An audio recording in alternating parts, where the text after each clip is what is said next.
Siz bakmayın Isparta'nın sessiz sokaklarına. SS hikayesi Müstesna Gençlik Kulübü'dür. Ahlak ve maneviyatın temsilcisi, sevgi ve kardeşliğin teminatıdır.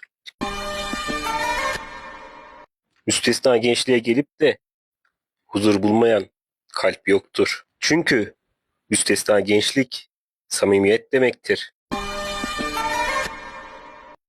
Sevgi ve kardeşlik bunu gerektirir.